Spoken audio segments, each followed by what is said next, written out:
Reservation पर वार, reservation के नाम पर क्रेडिट लेने की होड़ होने लगी।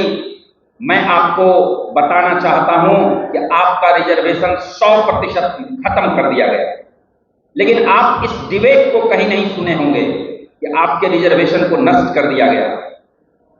पूरी दुनिया में सबसे ज्यादा रोजगार देने वाली संस्था भारतीय रेलवे है।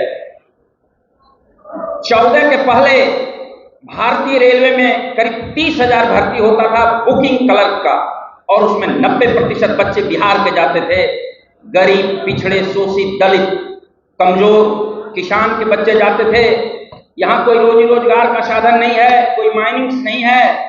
सबसे बड़ा रोजगार देने वाली भारत की संस्था जो रेलवे थी, उसमें बुकिंग क्लर्क की करीब 30,000 अगर नियुक्ति होती थी तो 27,000 बच्चे उसमें बिहार के जाते थे। 14 के बाद उस भर्ती को समाप्त कर दिया गया और एजेंसी के थ्रू नियुक्ति होने लगा। और एजेंसी के थ्रू जो नियुक्ति होती है उसमें किसी रिजर्वेशन के प्रोटोकॉल का पालन नहीं किया जाता है।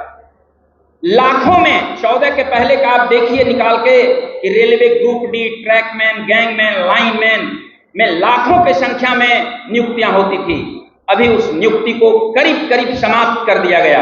अब रेलवे में जो नियुक्ति होती है लाइनमैन, गैंगमैन, ट्रैकमैन की, तो वो एजेंसी के थ्रू होती है, जिसमें कोई रिजर्वेशन का पालन नहीं किया जाता है। यानी 100% रिजर्वेशन को नष्ट कर दिया गया।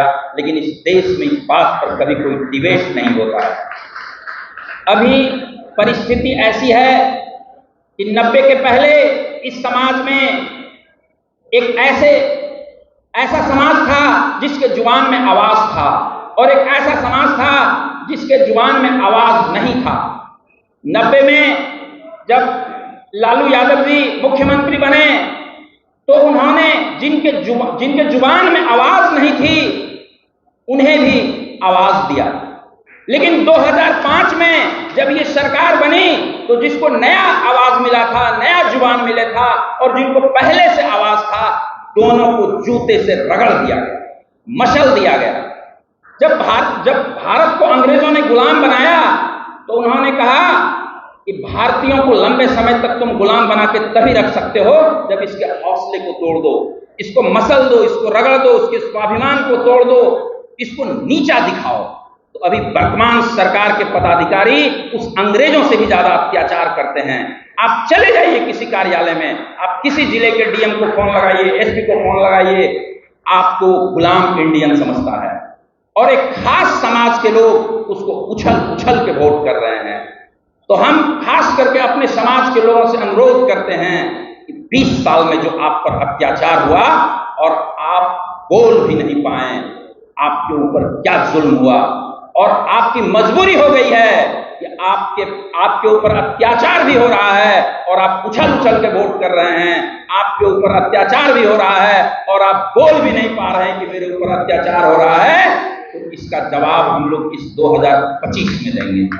आप सबों के प्रति हम अपने हृदय के गहराई से आभार प्रकट करते हैं कि आप लोग आए, अपना समय दिए।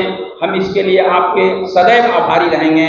और इन्हीं शब्दों के साथ हम मंच पर जितने भी हमारे अभिभावकगण बैठे हुए हैं उनके प्रति एक बार आभार प्रकट करते हुए अपनी वाणी को विराम देते हैं। जय हिंद, जय भारत, जय राष्ट्रीय जनता दल।